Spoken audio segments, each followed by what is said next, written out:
ओम नमः सिद्धेभ्यः। ओम नमः सिद्धेभ्यः। ओम नमः सिद्धेभ्यः। मंगलम भगवान वीरो मंगलम गौतम मुनि मंगलम कुंद कुंदात्यो जैन धर्मोस्तु मंगलम सर्वमंगल मांगल्यम सर्वकल्याणकारकम प्रदानम सर्वधर्माणां जैनम जयतु शासनम जैनम जयतु शासनम जीवमजीवं दौवम जैन वर वसेन जैननी दीठम देविंद विंद वंदम वंदे तम सौदा शिरसा।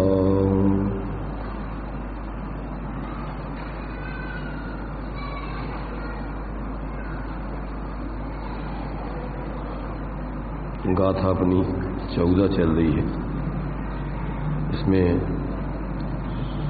जीव के में अंतिम जो सिद्धत्व ऊर्ध्वगमनत्व स्वभाव है उसकी यहाँ पर सिद्धि की जा रही है। तो अभी यहाँ संक्षेप रुचि वालों की दृष्टि से चर्चा अपनी यहाँ हो चुकी। मध्यम रुचि वालों की दृष्टि से यहाँ चर्चा हो चुकी। विस्तार रुचि की दृष्टि से यहाँ पर आचार्य कहते हैं कि उसका स्वरूप यदि समझा जाए तो किस प्रकार से उसके विचार किए जा सकते हैं। तो यहाँ विस्तार रुचि शिष्यों के लिए विशेष भेदन से क्या क्या विचार करना चाहिए सिद्ध जीवों के संबंध में। तो कहते हैं निर्गतित्व अर्थात गति रहितपना, निरिंद्रियत्व अर्थात इंद्रिय रहितपना, निष्कायत्व शरीरत्पना, निर्योगत्व योग रहितपना, निर्वेदत्व वेद रहितपना, निष्कषायत्व कषाय रहितपना, निर्नामत्व नाम रहितपना, निर्गोत्रत्व गोत्र रहितपना, निरायुषत्व आयुष रहितपना, ऐसे अनेक गुण तथा अस्तित्व वस्तित्व प्रमेयत्व आदि सामान्य गुण इस प्रकार स्व आगम से अविरोध रूप से अर्थात जैनागम अनुसार ऐसे जीवों में सिद्ध भगवान में अनंत गुण जानना चाहिए। ऐसे सामान्य और विशेष गुणों की दृष्टि से अब उनका वर्णन कितना किया जाए पूरा वर्णन करने लायक नहीं है। इसलिए सिद्ध भगवान में ऐसे अनंत गुणों का स्वरूप कहा जा सकता है, माने कहने में आ सकता है या उनमें हैं परंतु कहने में नहीं आ सकते।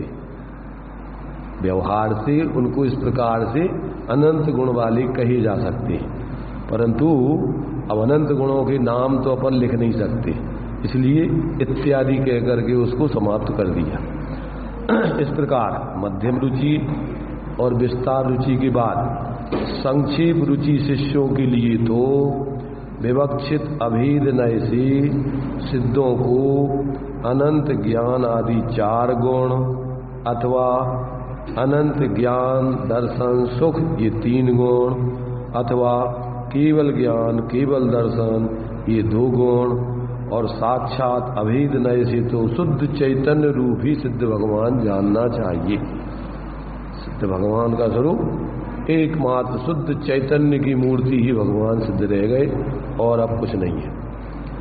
तो संक्षेप से उनके स्वरूप के बारे में इस प्रकार से विचार करना चाहिए। तो इस प्रकार ये अपने लिए जो सिद्धों के स्वरूप में जो 8 कर्मों के अभाव पूर्वक और जो सिद्ध भगवान का स्वरूप प्रकट होता है, तो संक्षेप में मध्यम रुचि से मध्यम रुचि वालों के समझने की दृष्टि से विस्तार रुचि वालों की दृष्टि से ऐसा स्वरूप आचार्य देव ने स्पष्ट करके अब आगे और सिद्ध भगवान कैसे हैं, तो कहते हैं चरम अर्थात जिस शरीर से उनका मोक्ष होता है उस शरीर से कुछ न्यून है। अब वो न्यून किस तरीके से है, क्यों है, तो उसका खुलासा वह है किंचित न्यूनपना शरीर उपांग जनित नासिका आदि छिद्र अपूर्ण होने से जिस क्षण सहयोगी गुणस्थान के चरम समय में 30 प्रकृतियों के उदय का नाश हुआ। कहाँ पर, जिस समय उनका जो है संयोगी गुणस्थान की चरम समय में 30 प्रकृतियों की उदय का नाश हुआ, उनमें शरीरांगोपांग नाम कर्म का भी नाश हो जाता है। उसी क्षण वो क्या हो गया, उनका शरीर आत्मा के प्रदेश शरीर से किंचित न्यून हो गए। किस समय, 13वें गुणस्थान के अंत में। ऐसा जानना चाहिए। कोई शंका करता है कि जिस प्रकार दीपक को ढकने वाले पात्र आदि दूर होने पर दीपक के प्रकाश का विस्तार हो जाता है, उसी प्रकार शरीर का अभाव होने पर सिद्धों का आत्मा भी फैलकर लोक प्रमाण हो जाना चाहिए। ये शंका है। अब उसका समाधान क्या शंका है कि जैसे अपन दीपक को कहीं ढक के बर्तन आदि में छोटे पात्र में रख दें और यदि उस पात्र को अलग कर दिया जाए तो जैसे उस दीपक का प्रकाश पूरे में फैल जाता है, फिर ऐसे ही आत्मा जब कर्म रहित शरीर आदि रहित हो गई तो उसको पूरे लोक में फैल जाना चाहिए। ऐसा किसी का प्रश्न है, किसी शिष्य का। अब उसका समाधान किया जाता है। दीपक के प्रकाश का जो विस्तार है वह पहले से स्वभाव से ही होता है। पश्चात उस दीपक का आवरण हुआ है। दीपक का पहले हुए प्रकाश फैला हुआ था, उसके ऊपर अपन ने कोई पात्र रख दी, ढक्कन रख दिया अथवा बर्तन रख दिया, किसी कमरे में रख दिया तो उसका प्रकाश उतने में रह गया। उससे अलग कर दिया उस पात्र को या उस कमरे से उस दीपक को, तो उसका प्रकाश फैल जाता है। तो कहते वो तो उसका तो पहले से ही फैला हुआ स्वभाव है दीपक के प्रकाश का, बाद में आवरण होता है? तो पश्चात उस दीपक का आवरण हुआ है। परंतु जीव का तो लोक प्रमाण असंख्यात प्रदेशीपना स्वभाव है, प्रदेशों का विस्तार वह स्वभाव नहीं है। क्या उत्तर दिया कि जीवों के प्रदेश असंख्यात प्रदेशी है, जीवों के प्रदेशों की संख्या असंख्यात है, तो वो तो उनका असंख्यात प्रदेशी स्वभाव है, ना कि लोक में फैल जाने का स्वभाव है। माने उनके प्रदेशों की संख्या उतनी है, उनके तो उनका मूल निश्चय से उसका स्वरूप है वो, परंतु लोक में फैलना उसका स्वभाव नहीं है। तो इस प्रकार से विस्तार वह स्वभाव नहीं है। अब फिर दूसरा प्रश्न है शंकाकार की तरफ से, ऐसा किस लिए?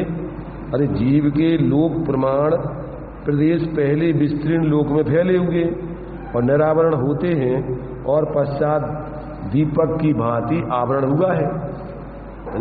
जीव के प्रदेश पहले संख्यात लोक में फैले हुए थे और बाद में उसको शरीर में आकर के उसको संकुचित हुए हैं। ऐसा किसी शिष्य का प्रश्न है। उसका उत्तर है इस प्रकार नहीं है।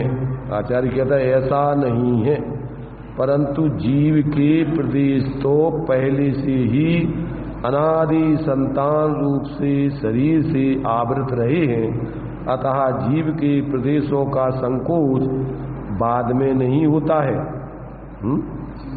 क्या वो तो पहले ही से संकुचित हैं। तथा विस्तार शरीर नाम कर्म के अधीन ही है, उसका विस्तार होने का स्वभाव नहीं है। आत्मा के प्रदेशों का लोक प्रमाण फैल के रहना ये उनका स्वभाव नहीं है जीव का। जीव का स्वभाव असंख्यात प्रदेश ही रहना तो है, परंतु वो फैल के लोक में फैले रहना ये उसका स्वभाव नहीं है, शक्ति नहीं उसका, माने उसके अंदर है वो प्रदेश उतने, माने उस प्रकार के प्रदेशों की संख्या सदा रहती है, इसलिए वो उनकी संख्या स्वभाव से है, ना कि प्रदेशों के फैलाव के रूप में उसका स्वभाव है लोकाकाश में फैलने का। तो इस प्रकार से यहाँ पर ऐसा उसका स्वरूप जानना चाहिए। क्योंकि जीव अनादि संसार में संतान रूप से शरीर से आवृत रहे हैं, अतः जीव के प्रदेशों का संकोच बाद में नहीं होता है, तथा विस्तार तो उसका जो विस्तार होता है वो शरीर नाम कर्म के अधीन ही है, उसका स्वभाव नहीं समझना। इस कारण शरीर का अभाव होने पर प्रदेशों का विस्तार नहीं होता है। यहां अन्य उदाहरण दिया जाता है, दूसरी तरीके से उस दृष्टांत देके समझाते। जैसे 4 हाथ लंबा वस्त्र किसी मनुष्य ने मुट्ठी में रखा हो, वह मुट्ठी खोलने के बाद में पुरुष के अभाव में संकोच या विस्तार नहीं करता। एक बात। दूसरी, जैसे गीली मिट्टी का बर्तन बनते समय संकोच और विस्तार को प्राप्त होता है, परंतु जब वह सूख जाता है तब जल का अभाव होने से संकोच और विस्तार को प्राप्त नहीं होता। उसी प्रकार मुक्त जीव भी पुरुष स्थानीय अथवा जल स्थानीय शरीर का अभाव होने पर संकोच विस्तार को प्राप्त नहीं होते। जैसे क्या है, उस पुरुष ने मुट्ठी में से कपड़ा को छोड़ दिया तो भी वो ज्यों का त्यों रहता है, ऐसे ही जो है ये जो मुक्त जीव हैं, भले ही वो शरीर आदि का अभाव हो गया मोक्ष में, फिर भी वो जैसे कि जैसे छूटता है वैसे के वैसी अवस्था में अंतिम शरीर से किंचित न्यून रह जाता है। तो इस प्रकार। और दूसरा दृष्टांत, जैसे जब मिट्टी को गीला करके बर्तन आदि बनाते हैं तो उस समय तो वो जैसी माने उसको फैलाया जाए सकोड़ा जाए तो वो बन जाती है। गीली मिट्टी का बर्तन बनते समय तो संकोच और विस्तार को प्राप्त होता है, परंतु जब वह सूख जाता है तब जल का अभाव होने से संकोच विस्तार को प्राप्त नहीं होता है। उसी प्रकार संसार दशा में जीव का क्या होता है कि जल स्थानीय शरीर आदि का अभाव हो जाने पर, कर्म आदि का अभाव हो जाने पर अब वो फिर फैलता और सिकुड़ता नहीं है।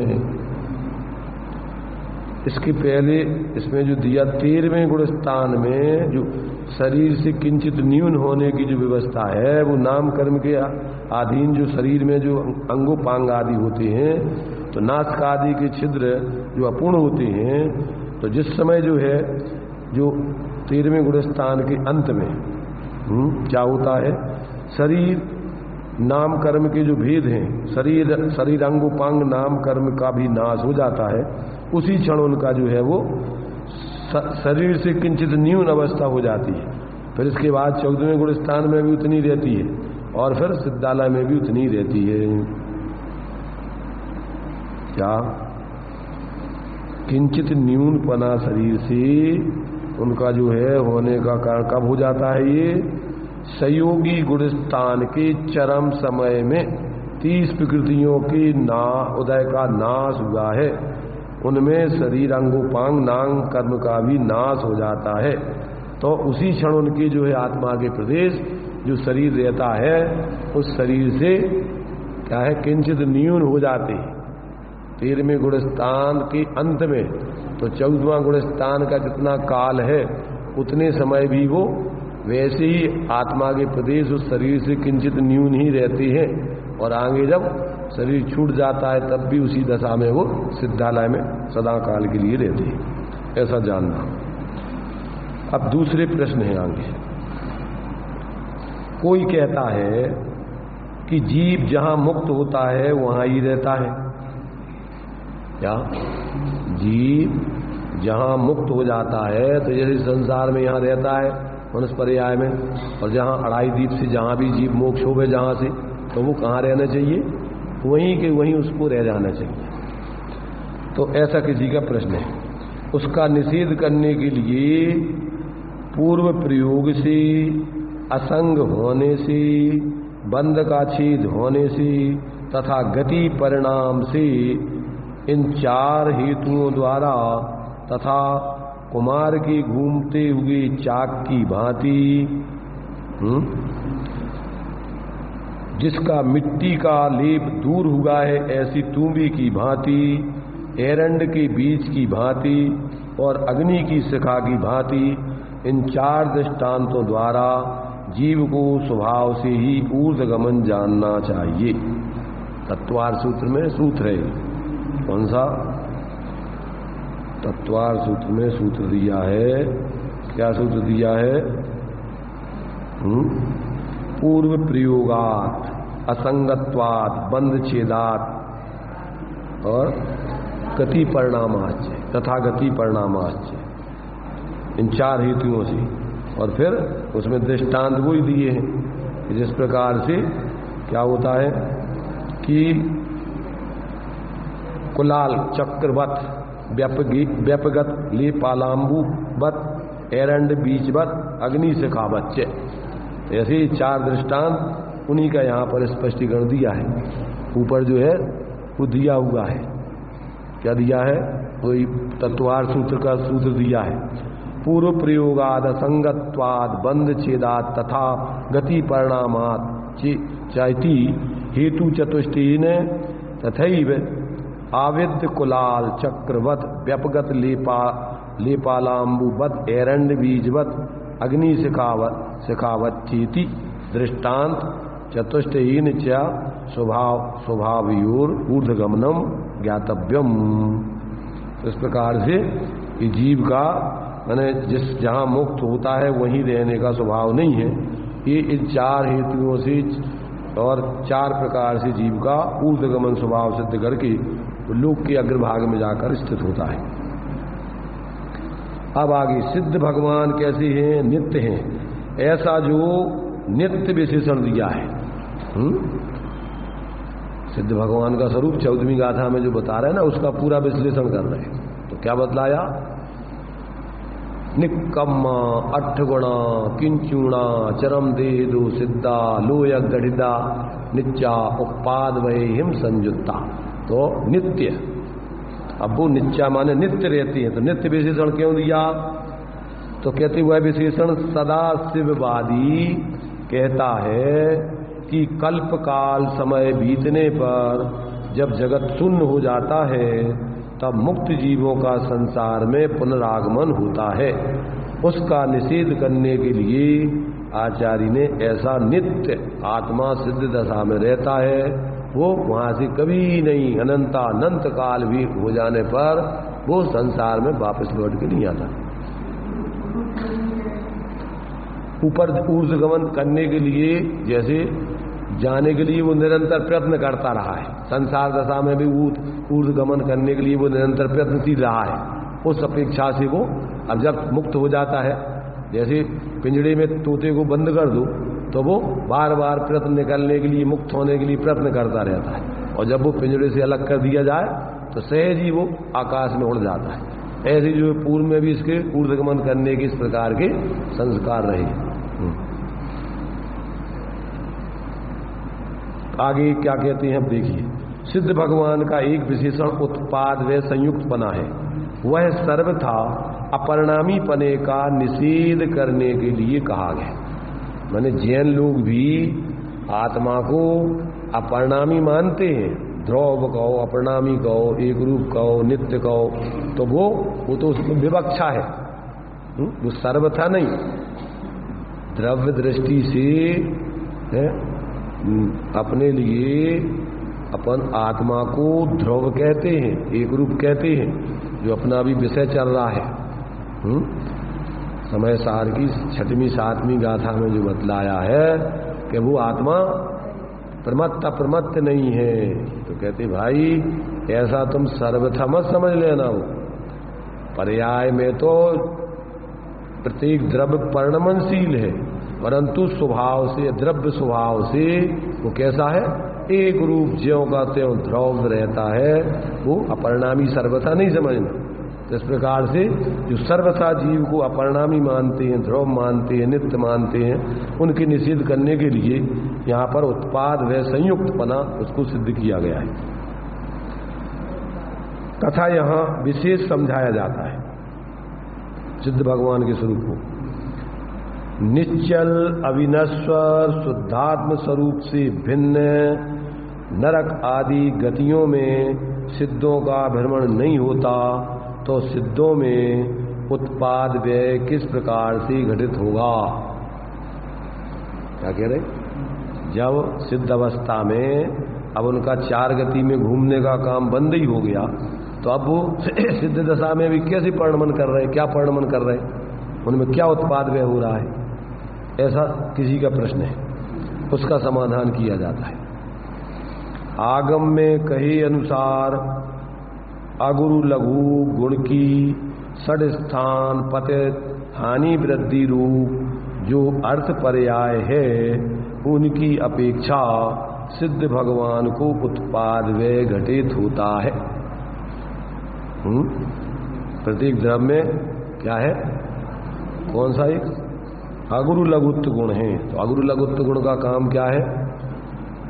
अगुरु लघुत्व गुण एक द्रव्य दूसरे द्रव्य रूप नहीं हो जाते, गुण बिखर के अलग अलग नहीं हो जाते, एक गुण दूसरे गुण रूप नहीं हो जाता, गुण बिखर के अलग अलग नहीं हो जाते, परंतु उसमें क्या होता रहता है, निरंतर जो है षट स्थान हानि वृद्धि, षट स्थान पतित हानि वृद्धि रूप परिणमन अर्थ पर्यायों का गुणों का होता रहता है। तो अब ये जो है, ये तो क्या है कि उनका माने वो उत्पाद व्यय, इसमें षट स्थान पतित हानि वृद्धि, तो षट स्थान पतित का मतलब होता है 6 तरीके से उसमें परिणमन होता है। 6 तरीके से परिणमन होता है। तो अनंत भाग हानि, असंख्यात भाग हानि और संख्यात भाग हानि, संख्यात गुण वृद्धि, असंख्यात गुण वृद्धि और अनंत गुण वृद्धि। नहीं, ये नहीं, वृद्धि नहीं, अभी 6 प्रकार से हानि लगाना। तो संख्यात, अभी जो हानि बदलाई ना भाग में, ऐसी गुणों में भी हानि लगाना। संख्यात गुण हानि, असंख्यात गुण हानि और अनंत गुण हानि। अब उसमें क्या लगाना? हानि का अर्थ है कि जो अपन पहले अपने ज्ञान में लो, इसमें चिदविलास में दीपचंद जी ने उसका जो स्पष्टीकरण दिया कि अनंत भाग हानि, तो अनंत आत्मा में अनंत गुण है, उसमें अनंत का भाग दो, और जो भाग फलाव है उतने गुणों में व्यय देखना। क्या देखना? व्यय देखना। फिर इसके बाद में असंख्यात का भाग दो, काय में अनंत गुणों में आत्मा की असंख्यात का भाग दो, और जो भाग फलावे उतने गुणों में हानि देखना, व्यय देखना। और फिर संख्यात का भाग दो, और जो भाग फलावे उतने गुणों में क्या व्यय देखना, उसका व्यय देखना, गुणों का उत्पाद व्यय, तो इसमें हानि में सब में व्यय देखना। फिर संख्यात का गुणा करके और जो भाग फल आवे उसकी हानि देखना, उतने गुणों में हानि व्यय देखना। फिर असंख्यात का गुणा करने पर फिर जो भाग फल आवे फिर उतने गुणों की क्या देखना? व्यय देखना। और अनंत का भाग देने पर और जो भाग फल आवे उसमें उतने गुणों का व्यय देखना। ऐसा 6 प्रकार से हानि, इसी प्रकार से इससे विपरीत 6 प्रकार की वृद्धि। तो ये इस प्रकार से उनके गुणों में उत्पाद व्यय देखना, उसका नाम षट स्थान क्या है? षट स्थान पतित हानि वृद्धि जानना चाहिए। उत्पाद देखना, वृद्धि में क्या देखना? जैसे अभी 6 प्रकार से हानि बदलाई, अनंत भाग, असंख्यात भाग, संख्यात भाग, संख्यात गुण, असंख्यात गुण, अनंत गुण, हानि, व्यय। उधर से बढ़ाओ उसी को, इधर से ज्यों कहते हैं उसको, फिर उत्पाद देखो, जितने जिस प्रकार से व्यय देखा उसी प्रकार से उतने गुणों में अब भाग रूप में, गुणित रूप में। हाँ, वो ज्वार भाटा दृष्टांत दिया है कि जैसे समुद्र में क्या है, ज्वार और भाटा। ज्वार बोलते उतार, ऊपर चढ़ना, और भाटा बोलते नीचे बैठना। तो अपन बोलते हैं कि शुक्ल पक्ष में ज्वार आता है, चंद्रमा के निमित्त से, और समुद्र ऊपर उठता है, और फिर जब कृष्ण पक्ष होता है तो क्रम से वो उसी रूप में जो है समुद्र की जो है बैठ जाता है। तो ये 15 दिन में ज्वार और 15 दिन में भाटा, ऐसा जो है ज्वार भाटा उसमें चलता रहता है उतार, और पानी उतना ही का होता है, ज्यों का त्यों रहता है, उसमें कोई अंतर नहीं पड़ता। ऐसे जो है आत्मा के अनंत गुणों में सहज इस प्रकार से समझने के लिए अपन ने क्या सट स्थान पतित हानि वृद्धि के रूप में उसके स्वरूप को समझाया।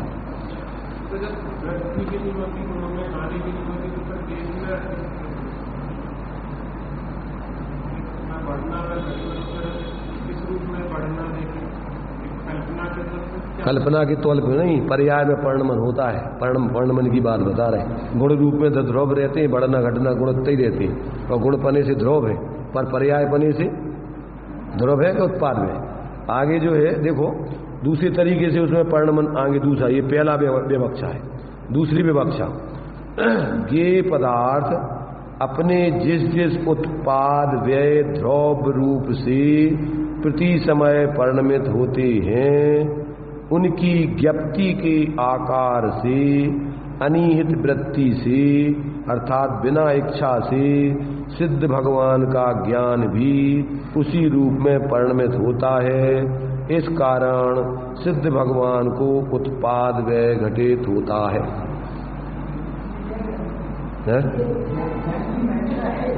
नहीं, उसमें इस प्रकार से उनका परिणमन ज्ञान में हो रहा है वो सहज ही, इसलिए तो सम्यक ज्ञान का एक अपूर्वता उसका लक्षण है। अपूर्वार्थ ज्ञान में नया, प्रति समय नया नयापना आना चाहिए। तो एक तरफ तो अपन कहते सिद्ध भगवान को एक समय में सब कुछ जान लिया, और एक तरफ कह रहे प्रति समय वो नया नया जानते, जो पूर्व में नहीं जाना था अब वो दूसरे समय जानते। तो वो किस रूप में जानते हैं कि जो पदार्थ पहले एक समय पहले वर्तमान पर्याय रूप परिणमित हो रहे थे, अब वो एक पदार्थ दूसरे समय में क्या है, वर्तमान पर्याय की व्यय रूप और पूर्व पर्याय के उत्पाद रूप परिणमित होंगे। तो अब उनके ज्ञान में भी बिना इच्छा के उस प्रकार का ज्ञान में ये झलकेंगी। तो उनके ज्ञान में पहले उस रूप में ज्ञान हो रहा था, दूसरे समय में दूसरे रूप में ज्ञान होगा, तीसरे समय में ऐसे अनंत काल तक पदार्थों के परिणमनानुसार उनके ज्ञान में प्रति समय परिणमन होता रहता है। तो पूर्व ज्ञान का व्यय और नए ज्ञान का उत्पाद, और ज्ञान गुण की जान पने से ज्यों की त्यों, ऐसा उत्पाद व्यय उनके ज्ञान में निरंतर चलता रहता है। तीसरी तरीके से व्यंजन पर्याय की अपेक्षा से सिद्धों की संसार पर्याय का विनाश, सिद्ध पर्याय का उत्पाद और शुद्ध जीव द्रव्य रूप से ध्रुवपना पाया जाता है। ऐसे उनके उत्पाद व ध्रुवपना तीनों घटित होते हैं, ऐसा जानना चाहिए। तो इस प्रकार से जो उत्पाद व विशेषण दिया है सिद्धों का, निकम्मा, अट्टगुणा, किंचुणा, चरम देदु सिद्धा, लोय गढ़िदा नित्य उत्पाद वयहिम संयुक्ता। तो वे उत्पाद व्यय सहित ही है, ऐसा नहीं है कि उसमें अब परिणमन नहीं हो रहा है, वो अब बिल्कुल कूटस्थ हो गए, क्योंकि वस्तु का स्वरूप ही है वो। तो उत्पाद व्यय ध्रुव युक्तम सत द्रव लक्षणम। तो कोई द्रव कभी भी इस प्रकार से बिना परिणमन के रहता नहीं है। अब वो परिणमन दो द्रव्यों में शुद्ध होता है, और पुद्गल का तो शुद्ध परिणमन क्या है, निरंतर होता ही रहता है। वो उसका शुद्ध बने रहना स्वभाव नहीं है, पूर्ण और गलन उसका स्वभाव है। इसलिए वो परमाणु बन जाए, स्कंद बन जाए, परमाणु बन जाए, अनेक दूसरे स्कंदों में चला जाए, जो परमाणु पहले किसी वर्गणा रूप है, फिर दूसरी वर्गणा में चला जाए, फिर अन्य में चला जाए, फिर ऐसा उसका परिणमन होता ही रहता है। उसकी शुद्धता शुद्धता कोई स्थायी नहीं है। परंतु जीव का तो अनादिकाल से अशुद्ध दशा रूप परिणमन हो रहा है। परंतु जिस समय जीव वेद विज्ञान करके अपने उस नित्य एक रूप चैतन्य स्वरूप की दृष्टि ज्ञान लीनता करता है, तो पर्याय में उसके क्रम से अशुद्धता का अभाव होकर शुद्ध दशा एक बार पूर्ण प्रकट हो गई, तो फिर रही है अनंता अनंत काल यथा तथा से परिणय, फिर उनकी संसार दशा की स्थिति कभी नहीं बनती। तो ये जो है ऐसा जो है सिद्धों का स्वरूप। इस प्रकार नए विभाग से 9 अधिकारों द्वारा जीव द्रव्य का स्वरूप जानना चाहिए।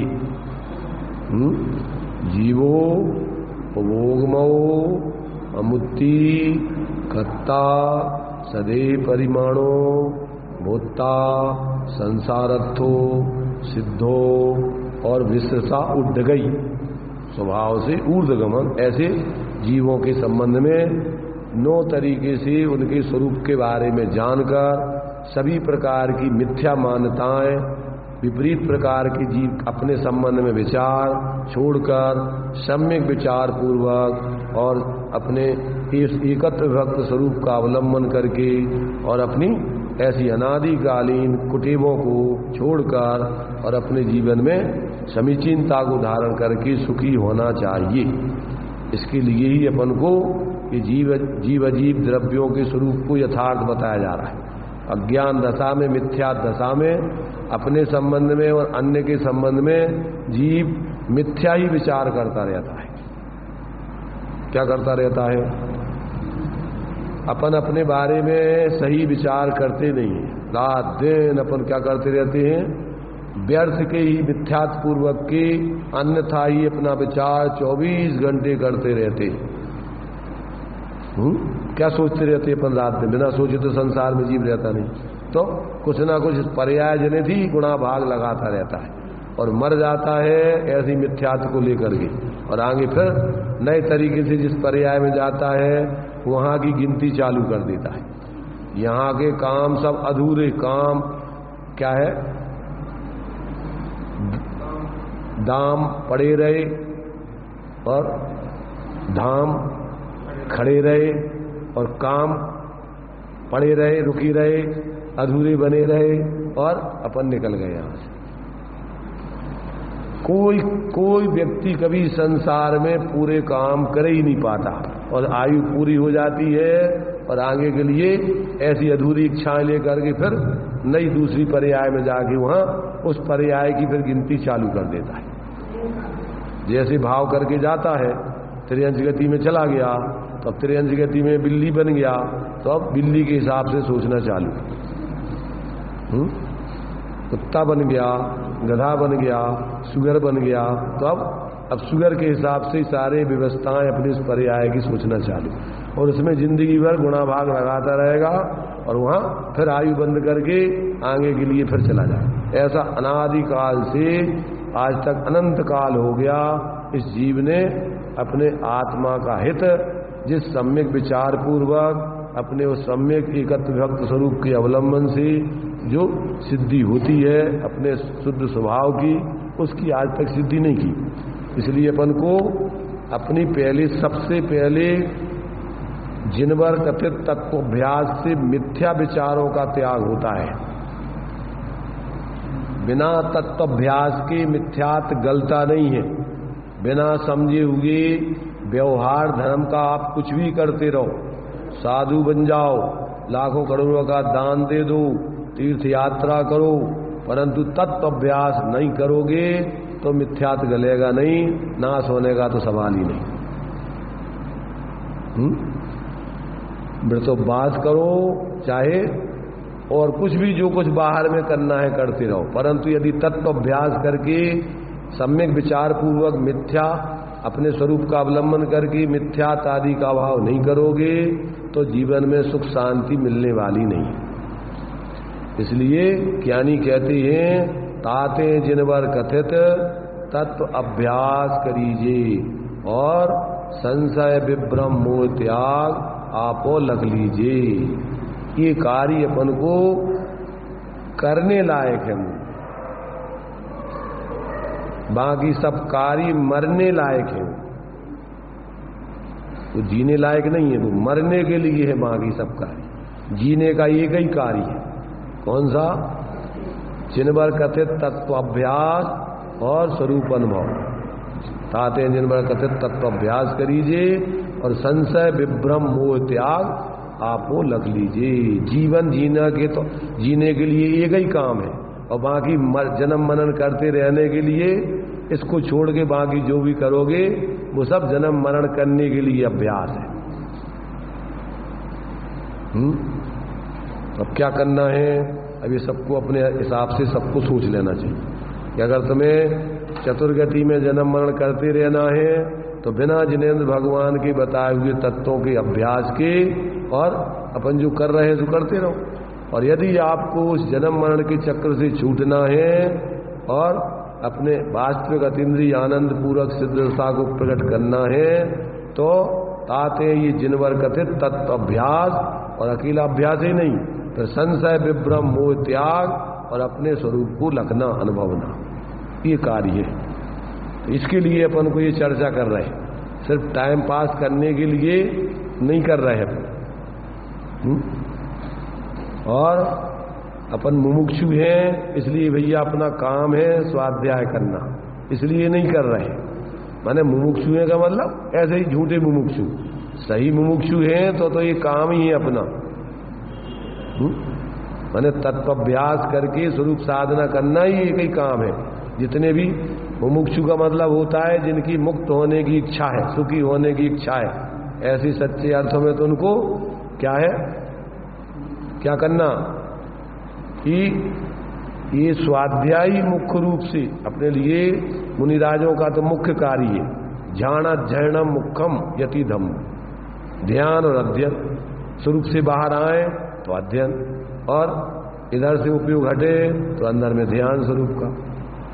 और श्रावकों का भी सदावश्यकों में देव पूजा, गुरु उपासती, स्वाध्याय, संयमस, तपा और दान, ये सठ कर्माणी दिने दिने प्रतिदिन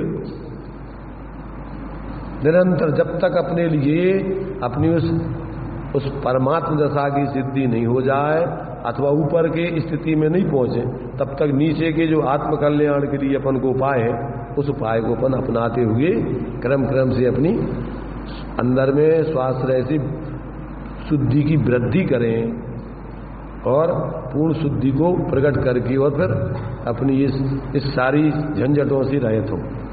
तो ये अपन को अभी उस जीव मजीवम दब्बम जो अपने लिए मंगलाचरण में प्रतिज्ञा की थी कि जो जिनेंद्र भगवान ने जीव और अजीव मूल में दो द्रव्य बदलाए हैं, उसी जीव और अजीव द्रव्यों का ही विस्तार से यहां पर हम निरूपण करेंगे। जिनमर बस हेण जीर्ण निर्दिठम, और कैसे है वो जिनेंद्र? देवों के वृंदों के इंद्रों के समूह से बंधित है और उनकी इस प्रकार से हमारे लिए आत्म कल्याण का उपदेश देने के लिए हम उनकी कृतज्ञता ज्ञापित करते हुए हम अपने मस्तक को झुकाकर विनय पूर्वक नमस्कार करके उनके बताए हुए कि द्रव्य तत्तादि के स्वरूप को समझकर और हम अपने कल्याण के मार्ग में लगते हैं। तो ये जो है इन 9 अधिकारों की अपनी चर्चा संक्षेप में मध्यम दृष्टि से, विस्तार रुचि की दृष्टि से यहाँ की। अब आगे और भी दूसरे तरीके से जीव के स्वरूप को बता दें। हम पढ़ते ना, अथवा वही जीव बहिराता में अंतर आता में पर माता में जीवित धाहे। अब 3 तरीके से भी जीव के स्वरूप को संक्षेप में अपन को दूसरे तरीके से समझना चाहिए। बहिरात्मा, अंतरात्मा, परमात्मा के भेद से जीव 3 प्रकार के होते हैं। क्या पर्णमन की दृष्टि से, पर्याय दृष्टि से जीव 3 प्रकार के होते हैं और द्रव्य दृष्टि से, मूल स्वभाव से जीव एक ही प्रकार के हैं। चेतन को है उपयोग रूप, चिन्मूरत बिनमूरत अनूप, पुद्गल नवधर्म अधर्म काल, इनते न्यारी है जीव। तो सामान्य से जीव का एक ही प्रकार से स्वरूप है, पर विशेष रूप से परिणमन की अपेक्षा ये जीव 3 प्रकार के परिणमन करते हैं। सभी जीव इन 3 प्रकार के परिणमनों को छोड़कर और कोई परिणमन नहीं करते सब जीव। तो या तो बहिरात्म पने का परिणमन होगा, या अंतरात्म पने का परिणमन होगा, या परमात्म पने का परिणमन होगा। असंगी तक के सारे जीव बहिरात्म पने से ही परिणमित होते हैं।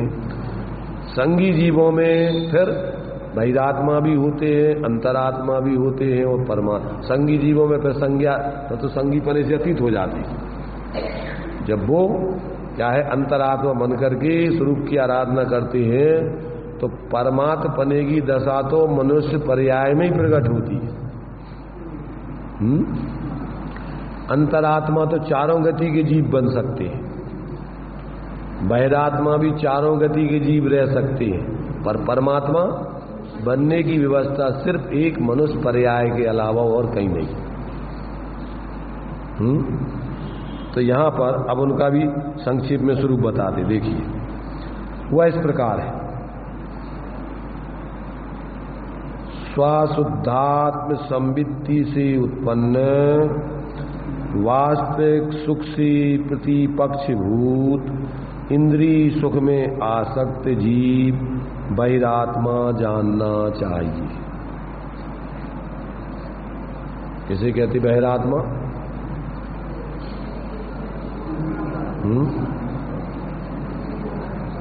इसमें क्या बता रहे?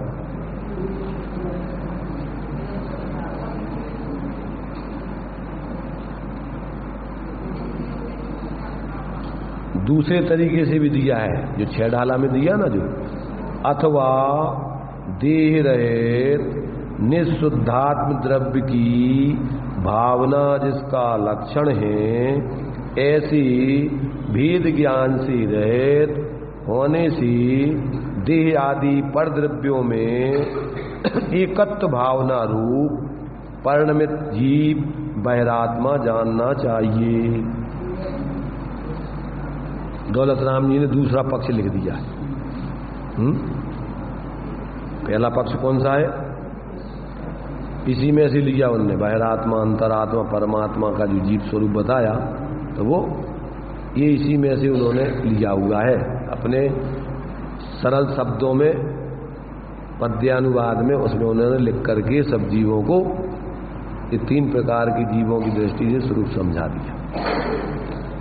अध्यात्म ग्रंथों में भावों की मुख्यता से जीवों के स्वरूप को बताया जाता है, और आगम ग्रंथों में सब प्रकार से जीव के स्वरूप को संयोग आदि की तरफ से भी, संयोग से अतीत की तरफ से, भावों की तरफ से, सभी प्रकार का।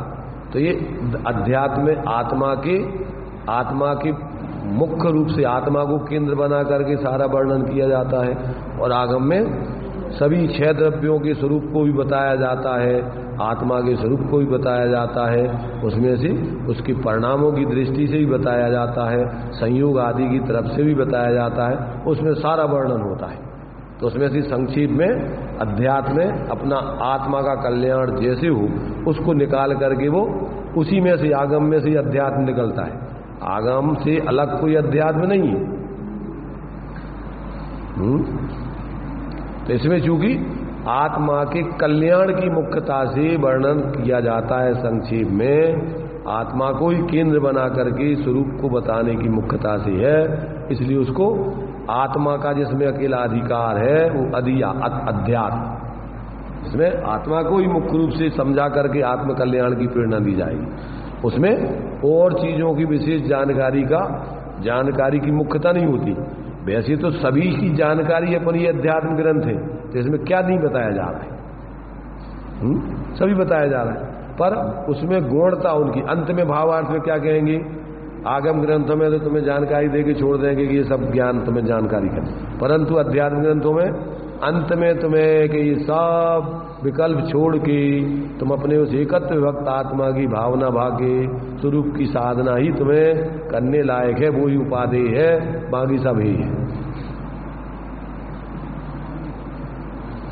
बहिरात्मा जीव किसे कहते हैं? कि जो बाहर में सुख नहीं है। सबसे पहला तो स्वशुद्धात्म संवित्ति से उत्पन्न वास्तविक सुख से प्रतिपक्ष भूत, जो वास्तव में बाहर में इंद्रिय जन जो सुख ही नहीं है, दुख रूप है, उसमें जो सुख की सुख मानता, उसमें आसक्त होकर जो जीव अपना जीवन जीता है, उनको सुख मानता है, तो वो बहिरात्मा कहलाता है। अथवा उससे विलक्षण जीव अंतरात्मा है। अथवा देह रहित निःशुद्धात्मा द्रव्य की भावना जिसका लक्षण है, ऐसे भेद ज्ञान से रहित होने से देह आदि परद्रव्यों में एकत्व भावना रूप परिणमित जीव बहिरात्मा कहलाता है।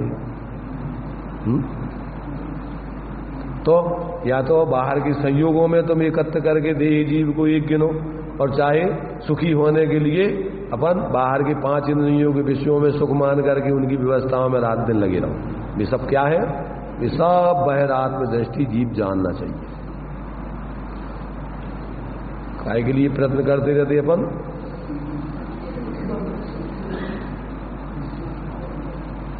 इस शरीर संबंधी पूरी की पूरी सुरक्षा और इस शरीर के निमित्त से होने वाले पंचेंद्रिय जनक जो अज्ञानी जीवों की माने हुए सुख है, अच्छा खाना, अच्छा पहनना, अच्छा देखना, अच्छा सुनना, अच्छा सूंघना, अच्छा छूना, रात दिन अपन सारी व्यवस्थाएं काय के लिए कर रहे हैं? तो 5 इंद्रियों के विषय पोषण करने के लिए ही रात दिन लगे रहते हैं। अपनी सारी मेहनत, धंधा पानी, नौकरी काय के लिए? सब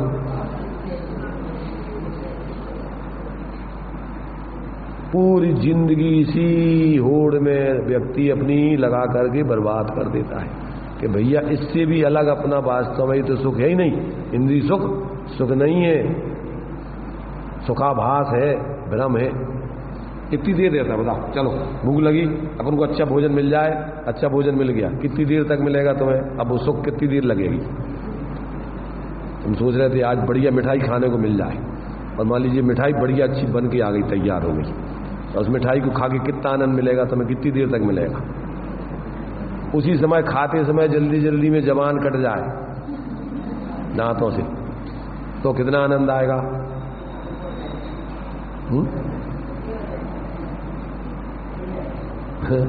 अरे ये तो सब कल्पना है झूठी। अगर तुम्हारा उसमें उपयोग नहीं जुड़े तो उसमें रस फस तो है ही नहीं है। अपन को चिंता होवे तो कितनी अच्छा भोजन रखा हो तो अपन को उसमें मजा आती नहीं है।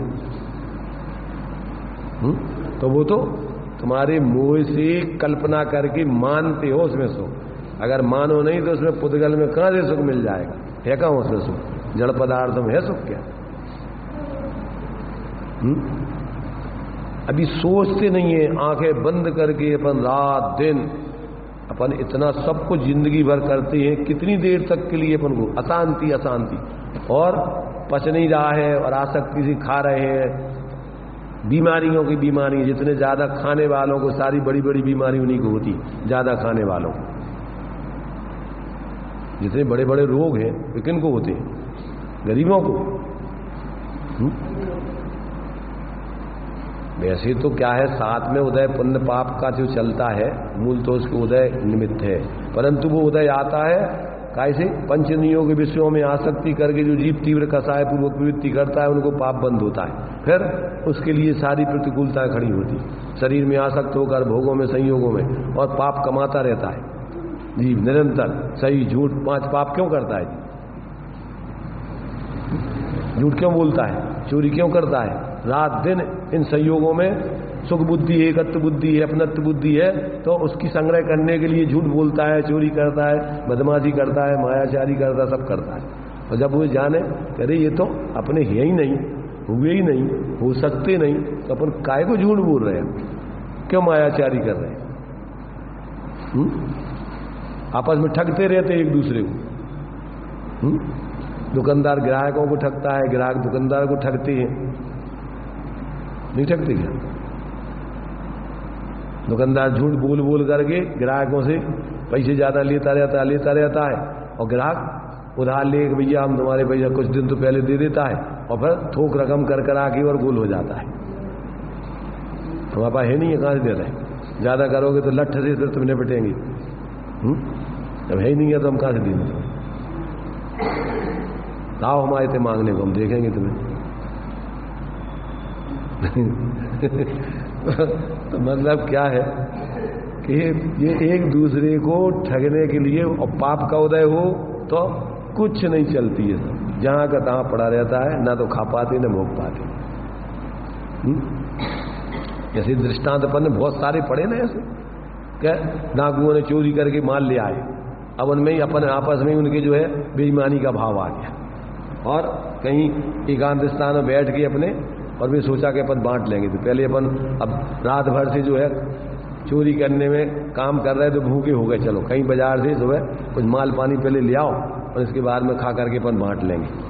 तो अब जो लोग जो है यहाँ रह गए 2 जने, उसको बांटने वाले को भेज दिया और सोचा के अपन जो है अब अपन इसके लिए अपन फ्री में क्यों दें, अपन ही बांट लें, इसको मार डाल। और वो भी उसने भी सोचा कि अपन जो है अपन माल ले जा रहे हैं और अपन ने ये सब मेहनत की है, अरे अपने हिस्से में पूरा आ जाए, अपन काय को इनको दें। तो उस खाने में वो जहर मिला करके ले आया। जैसे ही वो आया और उसने इन्होंने उसको दोनों ने मार के उसको अलग कर दिया और फिर शांति से चलो अब भोजन कर लें और इसके बाद अपन बांट लेंगे दोनों। और भोजन खाया और वे दोनों भी चल बसे। क्या होता है? अरे भाई, एक दूसरे को ठगने के भाव से तो तीव्र पाप का बंध होता है, और अगर पुण्य का उदय नहीं हो तो तुम ऐसी मायाचारी करके झूठ बोल करके भोग लोगे। क्या कह रहे? चांदमल जी ने पैसा कर इकट्ठा कर करके अब बीमारी हो गई तो अब मीठा नहीं खा सकते, अब माल ज्यादा घी शक्कर नहीं खा सकते, तो फिर भी जो है चाहिए तो थोड़ा बहुत तो चखने तो चाहिए, थोड़ा तनक तो दे ही थे थोड़ा सा। इच्छा तो खत्म नहीं हुई, परंतु अब प्रकृति ने तुम्हारे लिए सब बंद कर दिया, हो गया तुम्हारा, बहुत खा लिया तुमने। पर अंदर में आसक्ति बनी रहती। अब घर पे नहीं खाते हैं तो बाहर में भोज में तो पहले मिठाई खाते कहते हैं, इधर नहीं देते ये लोग घर के लोग, तो क्या करते फिर जब बाहर में कभी निमंत्रण होता है तो पहले पेट मिठाई से गई, तो क्या खाने के लिए आए तो अच्छे से खा लो, होगा जब जो कुछ देखा जाए।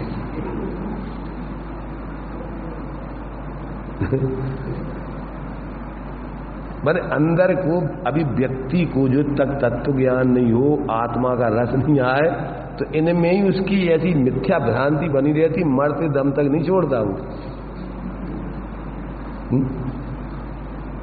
अपने जो है शगुनचंद जी थे ना, बागड़िया जी, इनके पिताजी थे, तो जब हम थे ना वहां, तो अब उनको क्या है, गले में जैसे वो हो गया, खा नहीं सकते, नली में डालते, तो वो कहते पहले चखाओ तुम, क्या माल बनाया तुमने, पहले हम चखेंगे कैसा है, अच्छा है कि नहीं।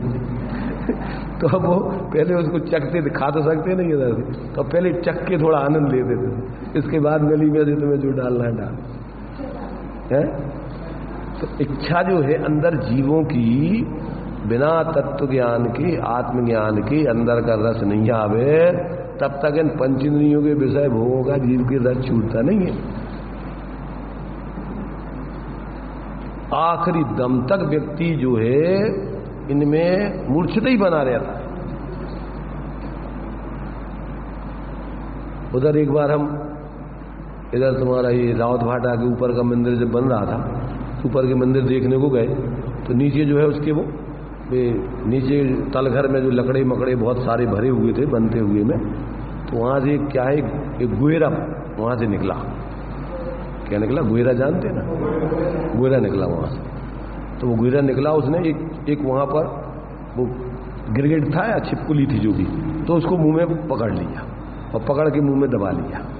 अब वो गिरगिट और वो छिपकुली जो है वो ले जा रहा था आगे, तो वो सामने जो है मक्खियां बैठी थी, वो गिरगिट उस मक्खियों को पकड़ने के लिए मुंह फाड़ रहा था।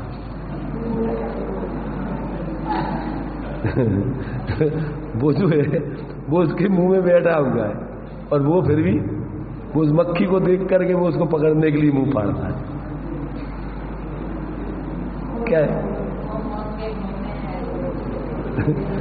ऐसे ये जीव की ऐसी दशा है कि जब तक व्यक्ति को अपने स्वरूप का रस नहीं आता है, पहले से आत्म ज्ञान जब तक नहीं हो, तब तक इस बाहर के पंचेंद्रिय विषय भोग आदि के सुखों की मूर्छा आसक्ति, परिग्रह की आसक्ति, संयोगों की आसक्ति उसकी टूटती नहीं है।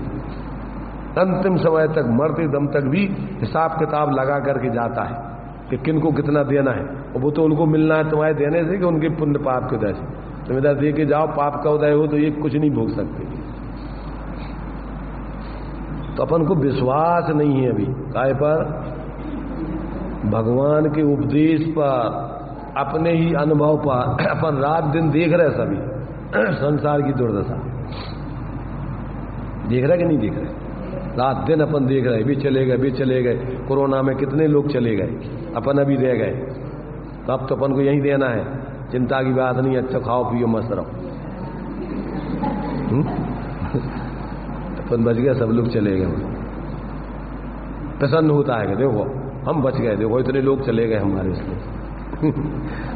तो उसके लिए दृष्टांत दिया है अमृत तुम्हारे से आत्मानुशासन में गुणभद्र स्वामी ने, कि जैसे जंगल में आग लगी है और पेड़ पर एक व्यक्ति खड़ा है, चारों तरफ से वो आग जला रही है जीवों को, जंतुओं को, और देख करके देखो ये जल गए, देखो ये जल गए, देखो वो जल गए, देखो ये जल गए।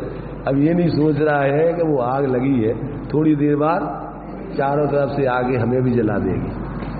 वो दूसरों को देखता है मरते हुए, और ये नहीं सोचता कि अपन को भी यहाँ नहीं रहना है ज्यादा। तो ऐसे मिथ्या दृष्टि, बहिरात्मा जीव की दृष्टि बाहर ही रहती है 24 घंटे। उसका अंतर में अपने स्वरूप की तरफ कभी ध्यान नहीं जाता, मूल स्वरूप को समझता नहीं, उसके अनुभव करने की साधना करता नहीं। इसलिए रात दिन बस बाहर बाहर में ही भटकता रहता है और जिंदगी पूरी करके और दुर्गति का पात्र हो जाता है, चतुर्गति में घूमता रहता है। इसलिए अपन को कह रहे आचार्य देव कि ये बहिरात्मपने की दृष्टि को छोड़ो, बहिरात्मता हे जान तज और अंतर आत्म हुजे, और परमात्म को ध्याय निरंतर जो नित आनंद हुजे। ये कर ले भाई, अभी तक ये काम नहीं किया और तो सब कर लिए अनंत बार तुमने सब काम संसार में, क्या काम रह गया? कौन सा काम नहीं किया? भूल जाता है, इसलिए अपन सोचते हैं कि ये काम नया कर रहे अपन। अनादि काल से अपन कर क्या रहे हैं संसार में, ये तो बताओ। अब यहां अपन को कि ये अपन को समझे अपने परिणाम, बहिरात्म पने के चल रहे कि अंतरात्म पने के चल रहे कि परमात्म पने के चल रहे, क्या चल रहे अपने ज्ञान में समझ में आने चाहिए। और यदि बहिरात्म पने के परिणाम है तो इनको जान करके छोड़ो। काय के लिए बता रही ताते इनको तजिए।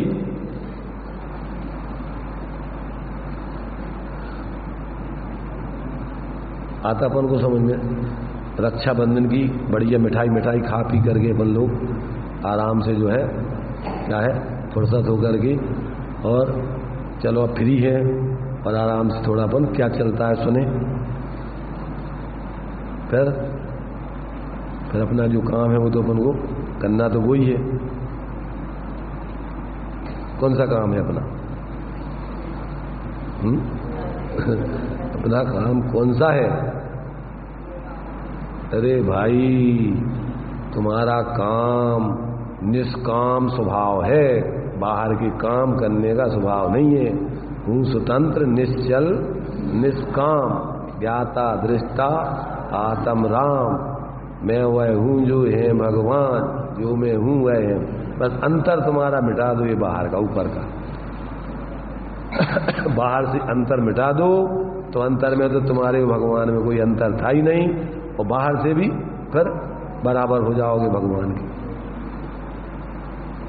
तो ये अपन को यहाँ दूसरे तरीके से भी जीव का इस प्रकार से ये स्वरूप बहिरात्मा, अंतरात्मा में बहिरात्मने जो जीव अपने इस प्रकार इंद्रिय सुखों में ही आसक्त होकर के अंदर में अपने उस शुद्धात्म संवित्ति रूप उससे उत्पन्न होने वाले सच्चे सुख की प्रतिपक्ष इनमें आसक्त होकर जीता है, उससे विलक्षण अंतर में अपने आत्मा का सुख है उसको नहीं जानता है, उससे विलक्षण जो जानता है वो था, अथवा जो देह रहित निशुद्धात्म द्रव्य है उसकी भावना जिसका लक्षण है, ऐसे जो है भेद को छोड़कर ऐसे भेद ज्ञान से रहित होने से देह आदि परद्रव्यों में एकत्र भावना रूप परिणमित जीव बहिरात्मा है और उससे प्रतिपक्षभूत अंतरात्मा है।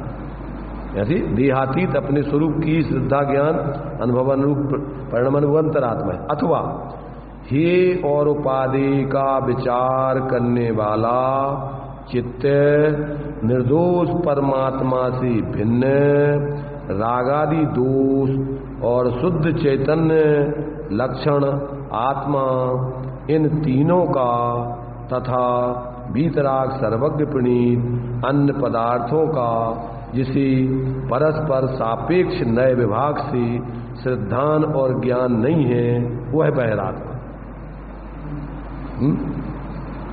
सात तत्वों का विस्तार में जिसको श्रद्धान ज्ञान नहीं है वो बहिरात्मा। तो कितने तरीके से हे और उपाधि का विचार करने वाला चित्त निर्दोष परमात्मा से भिन्न राग आदि दोष और शुद्ध चैतन्य लक्षण रूप आत्मा इन तीनों का तथा बीतराग सर्वज्ञ प्रणीत अन्य पदार्थों का जिसे परस्पर सापेक्ष नए विभाग से श्रद्धान और ज्ञान नहीं है वह बहिरात्मा और इसके विरुद्ध अंतरात्मा जानना चाहिए। इस प्रकार बहिरात्मा और अंतरात्मा का लक्षण जानना।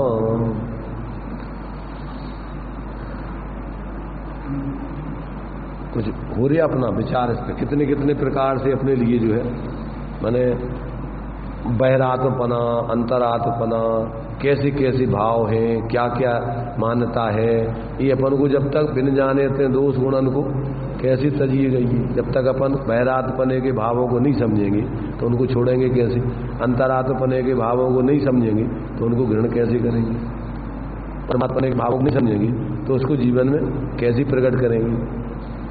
ये सब चीजें अपन को देखो आचार्यों ने वास्तव में अपने लिए बहुत करुणा करके और उन्होंने तो अपने समय का सदुपयोग किया ही है, क्योंकि अगर वो अपने स्वरूप में पूर्ण लीन होने की उनकी सामर्थ्य पूरी होती तो ये सब काम करते ही नहीं। परंतु अब वो जितना अपने अंदर स्वरूप की आराधना करने की सामर्थ्य थी शक्ति प्रमाण उतनी आराधना तो उन्होंने कर ली।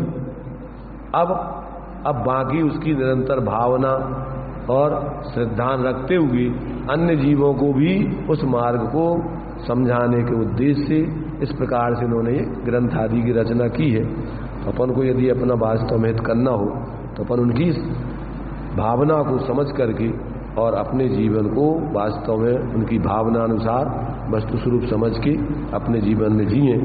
ये अपने कल्याण का कारण है, इसमें ही अपना परम हित है। ऐसा जो है अपन को यहाँ इन ग्रंथों से आचार्यों की इस प्रकार की भावना समझ में आती है, उसको अपन वास्तव में सफल बनावे। यही मंगल उद्देश्य से अपन ये चर्चा आदि कर रहे हैं। तो अभी अपना जो है टाइम हो गया है, यहीं अपन विराम देते हैं।